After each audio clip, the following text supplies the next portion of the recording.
For the purpose, critique, review, educational, nothing with nonprofit, everything under the good gun, the Shiny Squirrel Podcast is proud to present.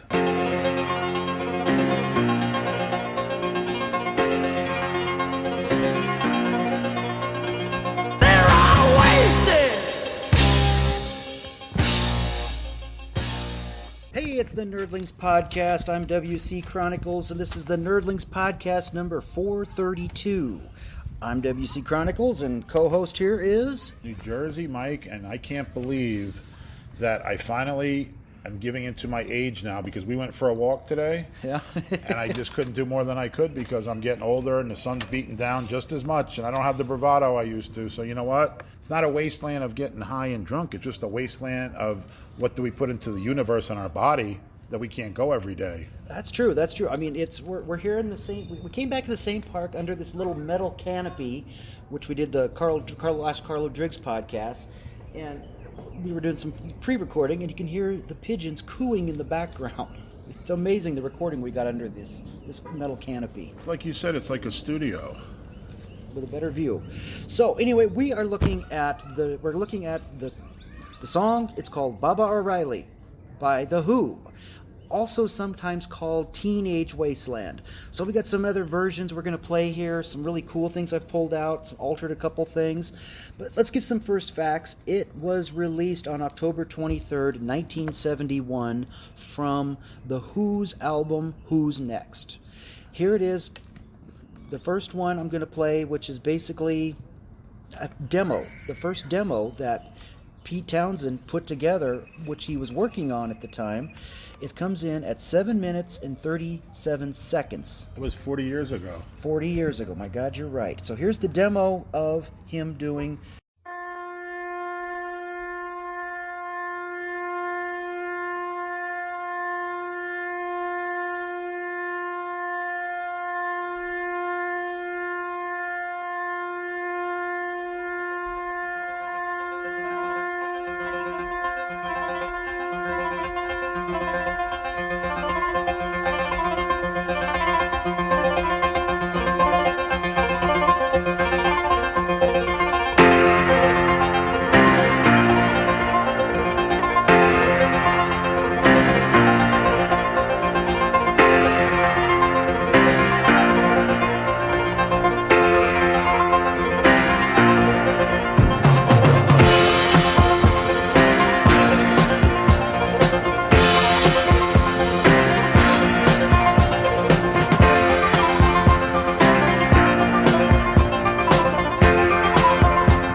37 seconds, the original demo by Pete Townsend of Baba O'Reilly, also known as Teenage Wasteland.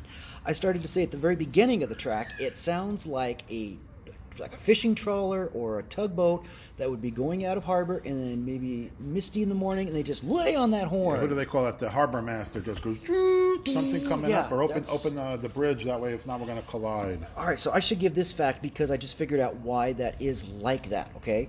Because here's several facts that you never hear on FM radio, and then here's another reason why you need to listen to the Nerldings podcast, because we've got a few tracks that I've altered a little bit that you've never heard before. So that's another feature that you're getting here on the Nerldings podcast, okay? A tweaked version. Two tweaked versions. Not really. Well, I'm not. Anyway. I got it. Tuned into the mind of Wayne. What was I going to say? Wayne AM/FM radio in his mind. All right, so where the song came from, Pete Townsend, that just came off of Tommy in the late 60s, he was writing another rock opera. It was called The Lifehouse Chronicles. It was about a Scottish farmer named Ray and his wife Sally and their kids, and they were moving to London. Oh, wow. And I have a feeling maybe that beginning horn was maybe something like they were going to go on a boat and head off to London or something like that. Maybe that was going to be used because when he wrote it, it was going to be called The Lifehouse Chronicles, and it was going to be another rock opera. And all these have been released on a 6 CD set. You can find all these, but there was actually a track called Teenage Wasteland, which we're not playing because it's completely different. Why is the song called Baba O'Reilly? It comes from two things. First of all, he named the song after Meher Baba, which is an Indian spiritual master, which Pete Townsend really had a consideration in, and an American composer named Terry Riley, who is still alive, actually. I guess he's about 85 years old. These two are Townsend's philosophical and music mentors. That's why he named it Baba O'Reilly. In the song, Roger Daltrey sings most of it. Townsend sings the middle eighth of it. But on that demo version, you hear all of Townsend singing it. Why is it called Teenage Wasteland? In 1969, when The Who finished playing at the Isle of Wight Festival in England, he saw how the fields were covered with rubbish or trash. That kind of inspired the line, Teenage Wasteland. Oh, wow. Now, many, many remixes have been done of this. It always kind of bounces back about every 2 years. One of the most current times was back 2019. I love saying that. 2019, kind of obliterating 2020. Oh, gosh. For the Netflix TV show Stranger Things, they remixed it and used it in the trailer for Stranger Things, the show. I don't have Netflix, so I've never watched it, but it's about these kids who encounter very mystical, ghostly, paranormal things. But they did release it on the soundtrack. They called it the Confidentiality MX New Mix or Remix. What I did for this version is I bumped up, because it's really a cool version, I bumped up a lot of the beginning audios because you got to hear the haunting echoes, the way they remixed this. So here is the remix from Netflix Stranger Things, the Confidentiality MX New Mix.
I love the echo in that. You know why? Because it's not just haunting.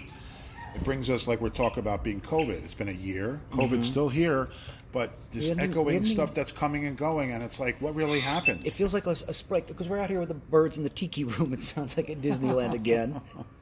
And I like that ending echo because it sounds like something rising from the ground. The seeds that are germinating and pushing through the ground. That's what we're doing here. So, now, next version we got, our very own Las Vegas Blue Man Group does a version of it. What year did they do that? I don't know. It's been going on. Though I couldn't find the date on it because I just had the upload date because we're going to be playing. Here's the thing: we're going to listen to the audio, of course, the podcast. The link down below so that you can go look at their official video because they are banging on like pianos. They're banging on this other things. I don't know the name of the lady singer. I tried to find her name in the credits. I couldn't find it, but if you were there. So I guess she's just the female singer for the credits. So here it is, Blue Man Group doing Teenage Wasteland, Baba O'Reilly.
Okay, so that's the Blue Man Group, our own Las Vegas own, covering Baba O'Reilly, Teenage Wasteland. What do you think?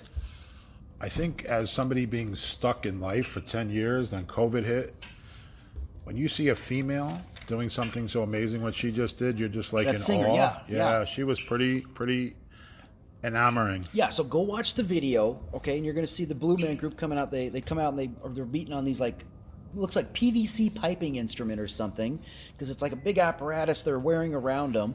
And then the other Blue Man, he's hitting on an open face baby grand piano, standing up for that boom, boom, boom part. Wow. Again, I don't know who that singer is, but then on the original version at the very end, there is, I'll bring this up now because we're going to play that part. There's a violin part at the very end that was brought in by Keith Moon that he suggested. A guy named Dave Arbus from a Celtic group called East of Eden. This is way back in 1970 when they were recording it. And it's a song they did called Jig a Jig. And he plays the very end violin part. That's a song within the song called Jig a Jig, musical instrumentation on Baba O'Reilly. And it's the only rock song ever to have a Celtic music insertion into it. Hit song. How about that? That jig a jig with a Celtic was just enough of a mouthful there. I know. So we're going to finish it off here at the podcast.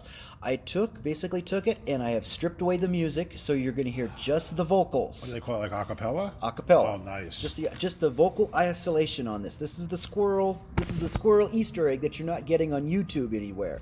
Now at the very end, you got to time this. You're going to hear, for some reason, the violin, a little bit of the jig a jig violin part bled through. Nice. I left it in. So here it is. It's all condensed. It's all shortened down to a minute 57. Out here in the fields, I found for my meals. I get my back into my living. I don't need to fight to prove I'm right. I don't need to be forgiven. Yeah. Don't cry. Don't raise your eye. It's only teenage wasteland. Sally, take my hand. We'll travel south across land. Put out the fire, gonna pass my shoulder. The Exodus is here. The happy ones are near. Let's get together before we get much older. Teenage wasteland. It's only teenage wasteland. Teenage wasteland, oh yeah. Teenage wasteland. They're all wasted.